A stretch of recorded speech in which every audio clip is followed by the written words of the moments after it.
Welcome to the Lifestyles Unlimited Real Estate Investor Radio Show, a real estate investment program. Listen and learn how to use real estate to build wealth and passive income streams for you and your family. We bring you experts every day to discuss and answer your questions on everything from single-family homes all the way up to 600-plus unit apartment complexes.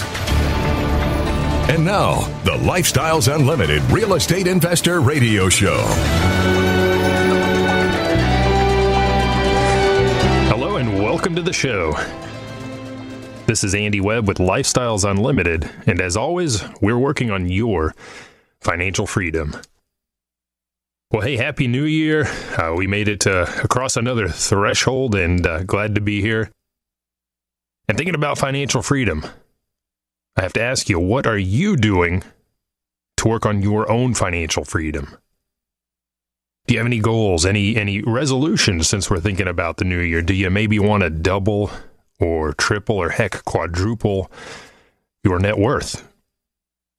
Perhaps starting this year. And I bring this up because, I've been perusing the sundry websites out there. It's always interesting to see what they're posting, especially at the start of the year, because you see a lot of stuff about resolutions and goal setting and improving in the new year. And one that caught my eye in particular is, it's an article. It's titled 8 Steps to a Higher Net Worth in 2022. All right, this is an article. This was in U.S. News. This was penned by Jeff Williams. This just came out a couple days ago, early January of this year. And he addresses that, and he gives you 8 steps to create a higher net worth this year. And, I read through this, and I've got some notes for you. We're going to go through this together, and I think there's some good advice in here. I also think there's some bad advice, and I think there's some missing items as well. And I'll sprinkle in a number of those other things to help you on that journey. So without further ado, let's just dive right in. And they talk here, as opener, is if you're someone who makes New Year's resolutions, creating a high net worth is probably on your list. Is it? Now, I will tell you, if you've caught the Lifestyles Unlimited Real Estate Investor Radio Show, we talk about a number of topics, and building net worth can be one of those. Often we're talking about cash flow and creating more cash flow. Of course, that can feed net worth. But that's a whole other show, and in fact, I think that will be next week's show. So let's focus on building net worth this week, and then next week, let's come back and let's address cash flow in particular. So back to this article, 8 steps. There, like I said, there's some good advice, and his first step, if that's your quote-unquote resolution for the year. By the way, if it's a resolution, I don't know if that's quite going to get you there. It needs to be a goal. It needs to be written down. It needs to be something that you think about regularly, that you have in a conspicuous place to remind you exactly what you're targeting. But a little bit more on that later. First step he has here is update your budget. Hey, I can't argue with that. I think that's a great advice. Question is, do you have a budget?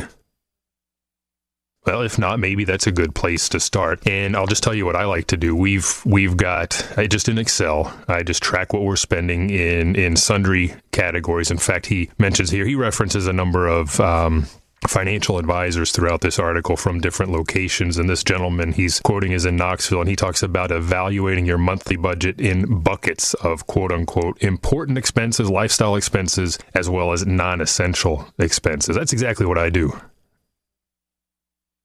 Just to see what am I spending on food, on electricity, on gas, on diesel, on all those things, on my now 5-year-old, and so on and so forth. And it lets me see maybe where something's blowing up from month to month, where I can make adjustments and see where my discretionary income is going. And that's a great idea. That is a great idea.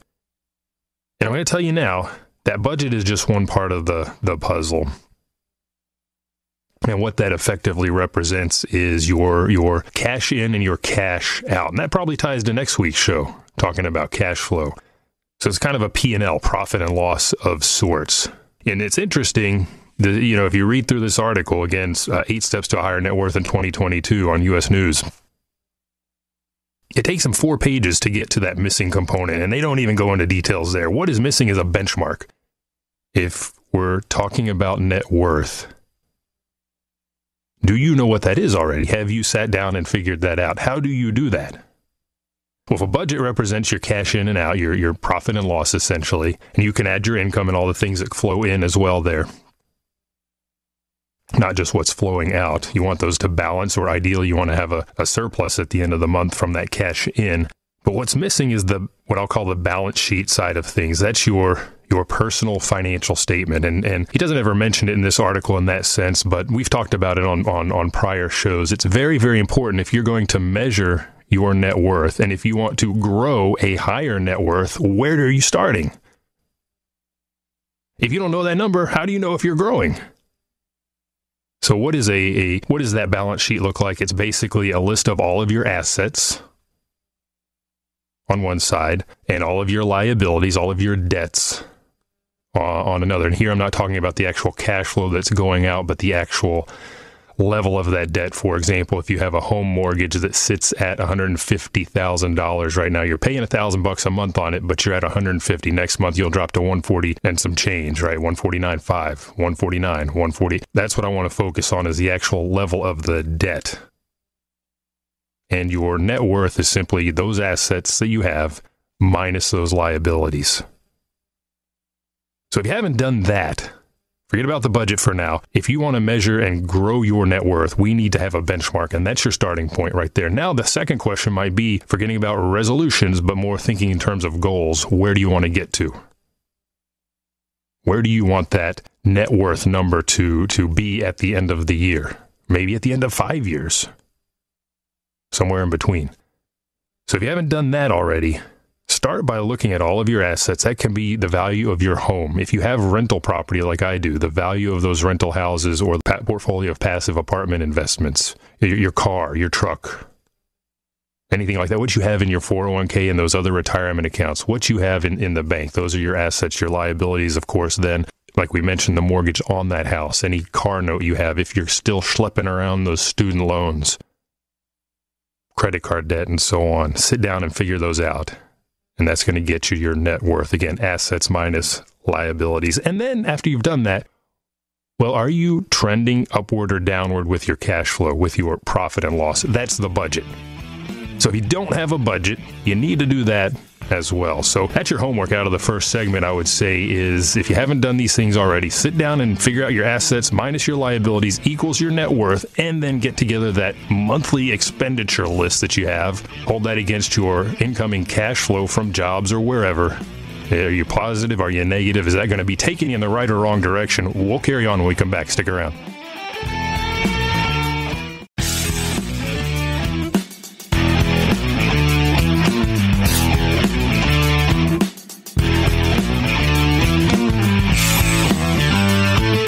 Welcome back to the Lifestyles Unlimited Real Estate Investor Radio Show. Now, let's get back to your map to financial freedom. Welcome back to the show. I'm your host, Andy Webb. You're listening to the Lifestyles Unlimited Real Estate Investor Radio Show, and today we're taking a look at an article I came across just a couple days ago. A lot of these out there right now, especially at the beginning of the year. 8 steps to a higher net worth in 2022. That was the name of the article. And there's some good advice. There's some good thoughts in here, but there's a lot of missing stuff. And we already examined item number 1, step number 1, which is to update your budget. If you don't have one, build that budget. But a big missing piece there, in my view, is establishing just what is your net worth right now. A lot of people don't know that. And if you don't know that, that's your homework now, is to sit down and figure out your total assets, your total liabilities, subtract the liabilities from your assets. That is your net worth. And where do you want to be by the end of this year? And you can set that up as an ongoing personal financial statement. That's what that's called, essentially. Go to our website, lifestylesunlimited.com. You can catch some of our prior shows in the past. I know this has been talked about several times because it's very important. If you don't know where you're starting and where you're going, it's hard to get there. So start with that basis. I focus on that very much because it is very, very important if that's what you want to do in this year. So number 2, moving on, we're talking about 8 steps. Number 2, he says, boost your savings. And here he's talking about focusing in particular on a savings account at a bank. We're not thinking about the retirement funds or any of that stuff, specifically a savings account. In fact, he goes so far to say, if you don't have one, you absolutely need one. Well, if you don't have one, you're starting a little bit farther behind, I would say. You do want one. And above all else, he goes in here as well and talks about an emergency fund. We'll get to that here in just a minute. I think that's very, very important. And for me as a real estate investor, for you, if you already own rental houses, for example, that you're controlling and managing on your own, that might be your CapEx budget or your CapEx account or funding account that you have set aside, for example. But he goes on to say that without savings, without that account in order to put money aside and help you organize your finances, it's hard to imagine becoming wealthy. And I lean on that in particular, hard to imagine becoming wealthy, because I don't want you to become confused. This savings account is not what's going to get you to financial freedom. It is simply a tool in your toolbox, which essentially allows you to be properly capitalized for sundry reasons. We'll talk about that. But having a savings account and just continually moving all of your funds into there, that's going to get you limited results. I mean, if you go to your bank right now, if you have a savings account or an interest-bearing checking account, what are you earning? 0.005%, something like that. It's ridiculously low, especially in the fact that what have we heard about again and again? Inflation's here and it keeps coming and it keeps getting higher. I haven't seen them, at least in any accounts that I own, I haven't seen the banks make any adjustments to my interest earned there, unfortunately. So you're not going to become wealthy. He says it's hard to imagine becoming wealthy. Well, I'm telling you, you're not going to become wealthy simply by parking those funds in that savings account. But it is absolutely a good thing to have. And again, this goes back to the notion of an emergency fund. And you'll hear every financial planner out there talk about having one of these. And personally, my wife and I, we have an emergency fund for our household. And then separately for our rental business, we have a repair fund, essentially. And I think that's a great idea. You do want to be well capitalized. That will help you get through those road bumps. And that's what an emergency fund will do for you on the personal side. Car breaks down. You need those funds now to go get those $1,000, $2,000 repairs done. We hit this. We ran into this just 2 weeks ago on my wife's car. Well, no problem. We draw that down. Then we'll replenish that as we need to. It helps you smooth out those occasional bumps. And for a rental property, the same thing is true there. As, maybe your AC goes out. You want to be ready for that. Personally, over the years, what I do, I just set aside $50 a month per house, up to some target amount. I'm not going to do that every month ad infinitum. That will effectively grow that savings account far too greatly, and I'll have some dead wealth there, essentially, that's not performing. So you determine, here again, thinking about goals, what is the amount I want to set aside per house or for my emergency fund? And typically you hear people talk about emergency funds. You want 6 months of coverage for your personal side. If I'm thinking about a rental property, is that $3,000 per property? Is that $5,000? That's going to come down to you and your risk tolerance. I would say the lower risk thing is to have a higher value in there per house. But once you get to that target, stop setting that money aside, because now you can use that to invest instead. In fact, the article goes on to say, and I'm quoting here, there is no downside to fattening up a savings account. Well, actually, yes, at some point there is. It's called opportunity cost. And if I'm continuing to put that money just into that very low interest bearing account, well, I'm missing out on other options. I could invest in something with a much better return, like single family rental houses, which is what I do, is why I do it, as well as multifamily apartments. So as you beef up that emergency fund, as you beef up that savings account, recognize that at some point you may want to stop so that you can direct those funds into something else. Maybe that's a capital account for investing. So number one, update your budget. Number two, boost your savings. Number three, he goes on to say, pay off debt. Again, I can't argue with that. Now I'm going to say some debt is different than others. And by the way, this is where they finally go on to define net worth as the sum of liabilities minus assets. It took them quite a bit of time to get to that in the article. I hit that out the gate because I think you need to know what your net worth is now when you start to consider this whole article. But they want you to start attacking that debt. First rule of increasing your net worth is debt elimination. I would disagree with that. It's creating those assets that are going to grow. Now, if we're thinking about consumer debt and in particular high interest credit cards, sure, you want to get those out of your life Now, do I use a credit card? I absolutely do. Let's say we're renovating a house and I need to buy some supplies for my contractor or whatever. I absolutely put that on a credit card. Why? It's just a function, a form of payment. I get rewards from the credit card, and I pay it off every month. So we're not carrying that debt. If you are, you do want to focus on that. What about the car note, or an even bigger debt, your home mortgage? Well, I'd say don't rush those. And, at Lifestyles Unlimited, you'll hear us talk about, in fact, you can catch some of our prior shows as well on this topic. We talk about cash flow chunking.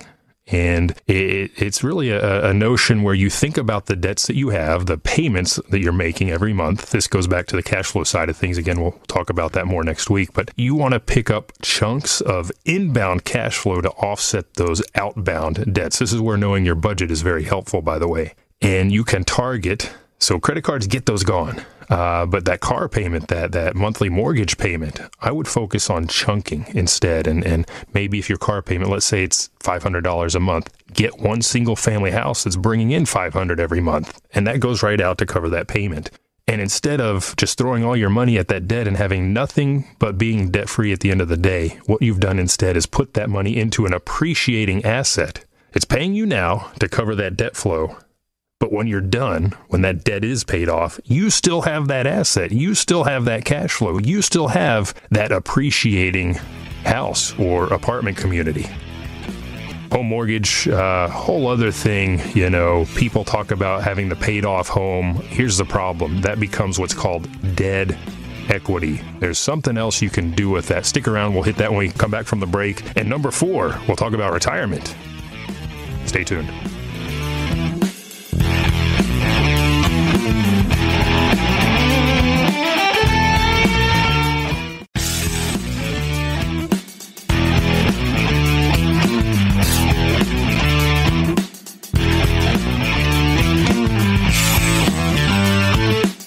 Warning, listening to the Lifestyles Unlimited Real Estate Investor Radio Show will change your life. We will teach you how to create wealth and passive income so you can be financially free. And now, back to your host. Welcome back to the show. I'm your host, Andy Webb. If you have any questions for me, you can send me an email to askandy@luinc.com. Again, that is askandy@luinc.com. I do answer those personally as quickly as I can, and I love to have your questions because it fuels ideas for the shows for me as well. I have a lot of very well thought out, very thoughtful questions. Some are bigger picture that I hear from you. Some are very narrow. Hey, I've got this one thing I'm thinking about. Maybe a particular issue on a property, whatever. Of course, if you're a member at Lifestyles Unlimited and you're using our mentors, those are the guys you really need to talk to. Great. I interviewed one of our multifamily mentors actually for my last show of the year, or early this year, Alex, and he's one of the mentors here in the Dallas-Fort Worth area, and guys like that, man, they've been doing this for a long time. They've had their hands in all the pies. For example, he's an investor in his solo deals as an apartment investor, passive in apartment deals. He leads deals. He's just all over the place, and our mentors come with a wealth of knowledge. So if you are a member, those are the guys you really want to talk to. And if you want to learn more, again, go to lifestylesunlimited.com, and I'd encourage you. There's a button there if you're not familiar with us. Click on the free workshop, just an hour and a half of your time, and you can learn more about investing in single-family rental houses as well as apartment communities. So both of those actions, by the way, will help propel you down this path of attaining a higher net worth. And that's the focus of this article. This gentleman's put together 8 steps to help get you there in 2022. Good ideas, I think, in a lot of places. We're going to see a few that may be less so. And there's some things that we're missing altogether. And we've talked about updating your budget. We've talked about boosting your savings. We were talking at the end of the last segment about paying off debt. The last thing I want to hit there is that home mortgage, because for a lot of people, they just want to get that thing paid off. And they actually comment in this article about not doing that. Why? They say with mortgage rates at historic lows, that is the last thing you want to do. Now, I think they're saying last in the order of debt payoff. For me, it's more taking advantage of that equity that I have in my house. We did a cash out refinance on my personal property just this past year. Why? To the point, interest rates are low. Other point, appreciation. We've got equity in there, or we did. We pulled that out. So as you're aggressively paying down that house, start to realize that you're having zero return on that money that you're putting into that house. Peace of mind perhaps is the only thing. I get peace of mind by pulling that money out and putting it in a handful of other investments. We got into several multifamily passive deals, in fact, with those funds. Is that helping us grow our net worth? It absolutely is. So if you are a homeowner and you're sitting on some equity, it is a great time to do a cash out refinance to put those funds to work somewhere else. Don't let that equity be dead for you. So number 4, moving on, increase retirement contributions. Now, at its foundation, what he's talking about is, what many experts say is you need to put 10 to 15% of your annual income into your retirement account, into that 401k. Here's the problem. That is the conventional wisdom path. And you've heard us talk about it on the show before. That path says, hey, you go to school, elementary, high school, you get good grades so you can get into a college. And you continue to work hard to get those good grades so that when you graduate with a ton of debt, by the way, you can get a good job. And now you're going to work at that job for 10, 20, 30, 40 years and feed that retirement account. And hope that you can retire. And hope that you do not outlive those funds before you die. It's the conventional wisdom path that does not work. Among other things, you're giving up control of those funds as soon as you do that. If you've taken the time to look through the portfolio of options you have at that with those mutual funds in that particular 401k, your employer chooses, right? Who are we going to use? Who's going to be our administrator? What funds are in there? Are limited. And you're giving up control. I suggest just set that contribution to zero and reallocate those funds to something that you can control. And here too, we mentioned the cash flow chunking. I think that's a better use of your funds. Create those savings, create that emergency fund if you don't have that. If you have the rental portfolio, great, you're on the right path. Continue to accrue for any kind of CapEx or anything you might need, or start to feed those into a capital account for investing. But start to build those assets instead that are going to be throwing cash flow that you control. Here too, they tell you that a lot of financial advisors suggest that you both pay down the debt and build that retirement fund at the same time. They say, hey, if you've got $500 a month, split it. Put $250 towards that future and $250 towards that debt. Again, we would tell you, hey, no, create that cash flow snowball. Now, there's another word. We'll get into that next week, but you'll see that over time, as you accrue these assets that are cash flowing, that cash flow snowball, what does it do? It turns faster and faster, it gets bigger and bigger. You got more and more stuff coming in your door in terms of cash, in terms of income that you control. That's what I love about real estate. I am in control of my single family portfolio. I do self-manage. Now, you don't have to. There are a lot of property management companies out there that you can use to make that more passive for you, but I'm in full control. I choose what asset I buy. I choose what passive multifamily investment I get into. I am in the driver's seat. With that 401k, with those IRAs, I'm limited. I'm absolutely limited. Now, moving on, number 5. So we've updated our budget, boosted our savings. We're paying off debt. We're increasing retirement contributions if you follow these steps. Number 5, this is very, very important. And I'm very glad they put this here. Invest in yourself.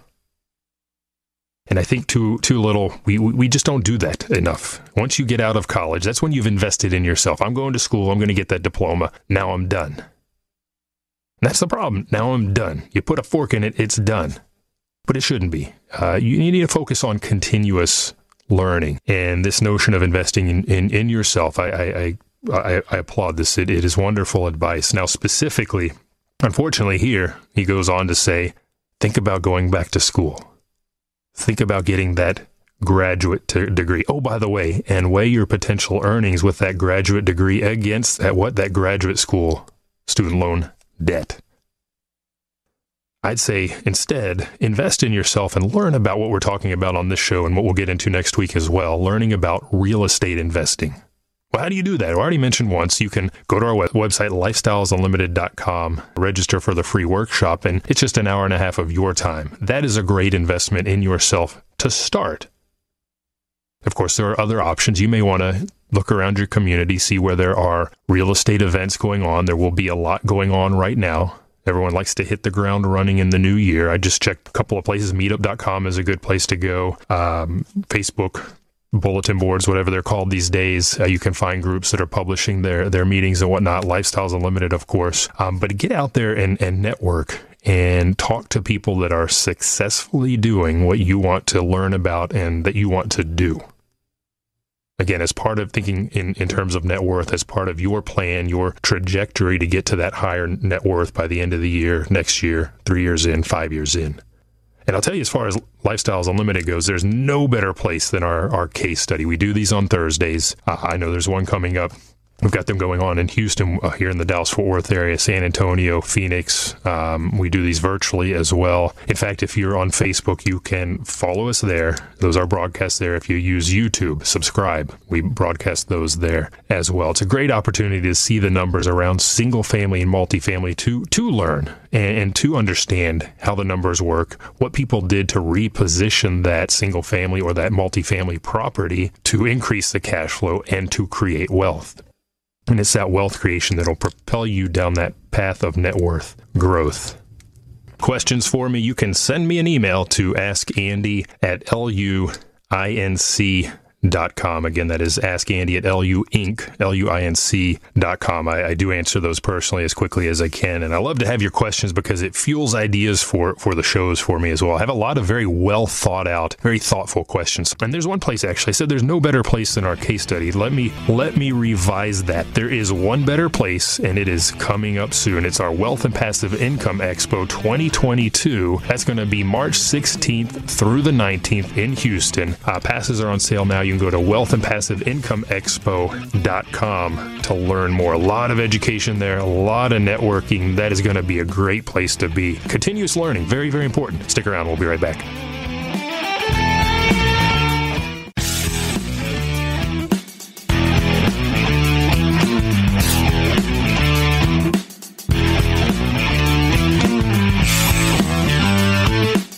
Welcome back to the Lifestyles Unlimited Real Estate Investor Radio Show. It's time to turn up the volume and fine-tune your passive income plan so you can create the lifestyle you've always wanted. Welcome back to the show.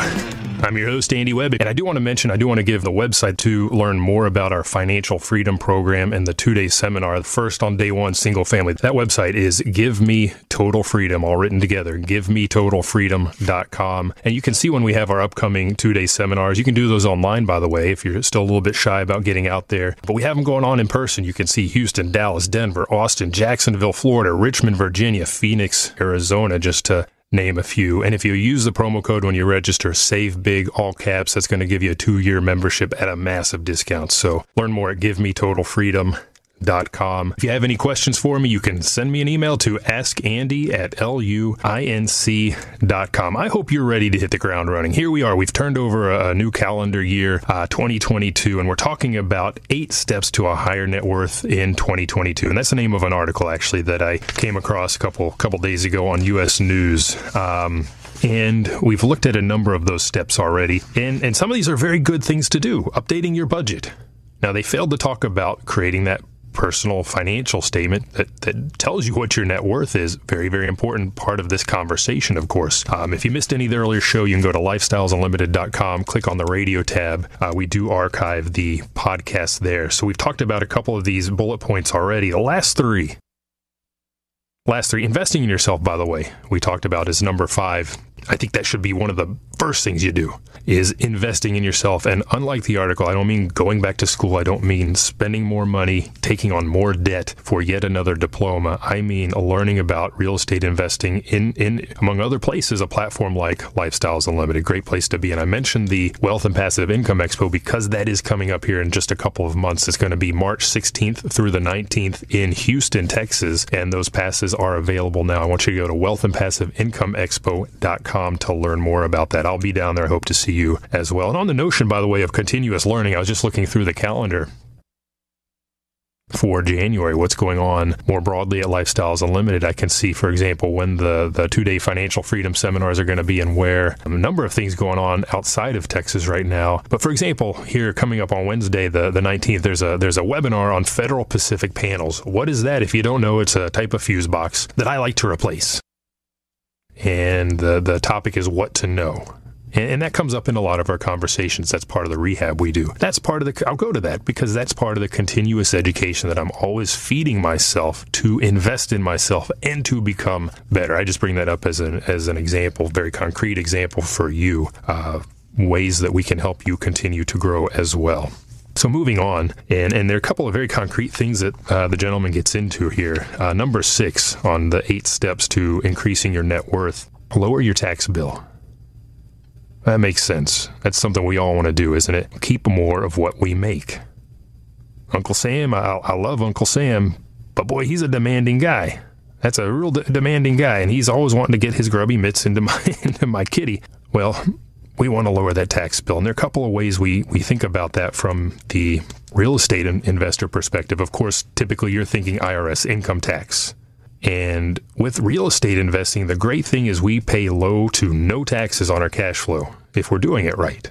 You learn about that at Lifestyles Unlimited, by the way, but a big piece of that reduced tax burden is thanks to depreciation. It's a paper expense that allows me to offset my cash flow by depreciating or essentially writing off a portion of my single family house every year. Right, the IRS code tells me what I can do there. We do the same thing on multifamily, by the way, same real estate. It gets even better, by the way, with multifamily because there's something called cost segregation where they go out and they look at the building, they look at its constituent parts because some of those parts get depreciated faster. And if you do that analysis and really dive in, there's an engineering study that goes along with it. You can accelerate that depreciation. And when we're talking about a multi-million-dollar asset and you're accelerating the depreciation, guess what? You may take a really big loss in a given year on paper.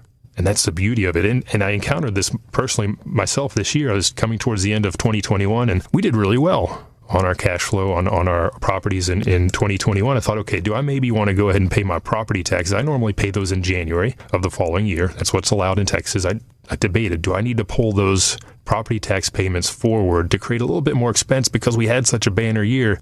And then I heard from our latest multifamily investment. They said, you know what, guys? We just closed on this thing a few months ago. They said, we had the cost segregation study done. We're going to take a massive paper loss. Congratulations. You can take this now and offset any gains you've had in the year, offset some of your income from your job if you have one still.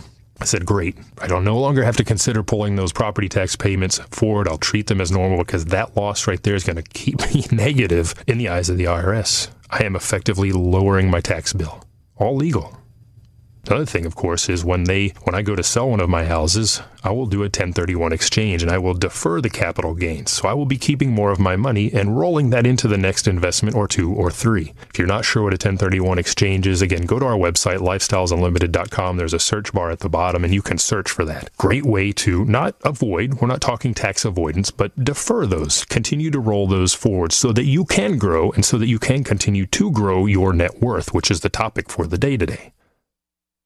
And finally, property tax, that comes up. That'll come up in the spring because here in Texas, that's when we start to see what the county appraisal districts have set our values at. But we learn at Lifestyles Unlimited, again, thinking about continuous education, we learn how to effectively protest those values so that we can keep that tax burden lower at the county level. Something very, very important for you to do as well if you want to continue to grow that net worth and keep that cash flow in place as well, of course. Number 7, I'm going to come back to number 7. Number 8, audit your insurance. This kind of goes for me hand in hand with taxes. And here, that is great advice because we're talking health insurance, auto insurance, whatever insurance you have. And in talking with people over the years, I find very commonly people are situated, they're stuck, they're sitting in bed with that same captive agent that they've been with for 30 years. And when I say captive, that means that they're working for one single insurance company, period. That can be a problem. Because as rates go up, do you know what's going on in the market? Is that agent going to tell you what other opportunities you have with other potential carriers? No, of course they're not, because they're captive. They're in bed with that one insurance provider. It's a better use of your time and money to use a broker, at least for your home and for your auto insurance, other insurances of that nature, umbrella insurance, for example, because they're not captive. And they have access to any number of providers, and they can shop around. I'll tell you, the broker we use, as soon as he sees that our rates on a given property have jumped over some percentage, he shops it. He says, all right, Andy, this one went up X percent. Here's another option. Here's another option above that. Coverage is all similar. Here's what's different. Here's the rates. I love that. I don't have to think about it because he is, and he's got access to multiple multiple sources. So when it comes to auditing your insurance, it may come down to auditing who you're working with. Do you have the right people around you? Is your team? Do you have the right team, essentially? And shop around.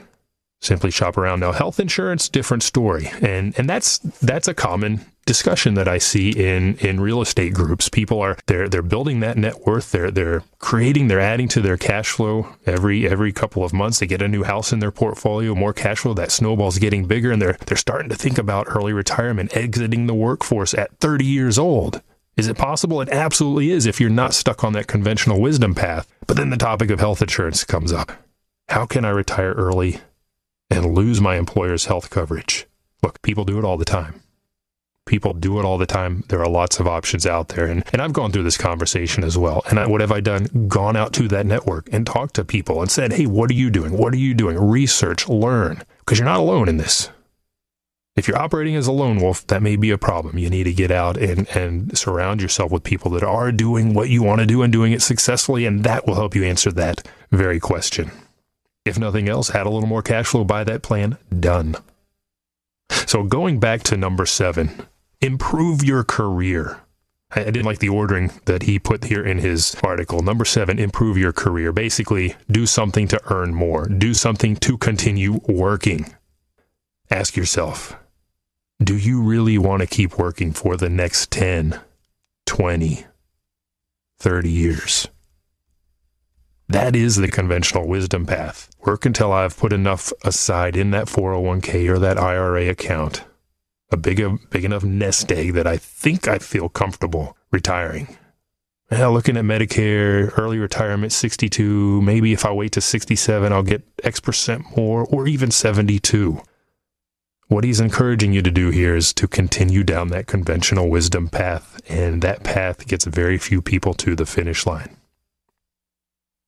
Rather, what you should do is what we talked about earlier. Number 5, go back and invest in yourself and realize that there is an alternative path to grow your net worth, to create that cash flow, and to retire early. Of course, you may love what you do, and there's nothing wrong with that. I love it when I talk to investors at Lifestyles Unlimited, say at one of the case studies when I go into town here. And, hey, when you're meeting a new guy, what do you do? What are you invested in, et cetera? And still working. Wow, but I just heard about your portfolio. You're financially free. You could retire, but I love what I do, he says. I say, okay, I respect that, and quite frankly, having that double barrel income, both from that earned income, your job, your career, as well as that cash flow from rental real estate, hey, that's great. That's great. You got both coming in the door. Nothing wrong with that. So, but improving your career, laying a path that keeps you there longer, probably not the best way to go. Invest in yourself instead. So what I would tell you, steps to a higher net worth. Number 1, not a resolution, set concrete goals. Go listen to my show I did on December 31st with Alex Clark. He talks about goal setting. Number 2, get an education in real estate investing. Go check out lifestylesunlimited.com. Sign up for that free workshop or come out to a case study. And finally, number 3, buy your first single family rental or get into your first multifamily passive deal and start to build that net worth. I thank you for listening. Remember, it's not the money, it's the lifestyle. You have a good day.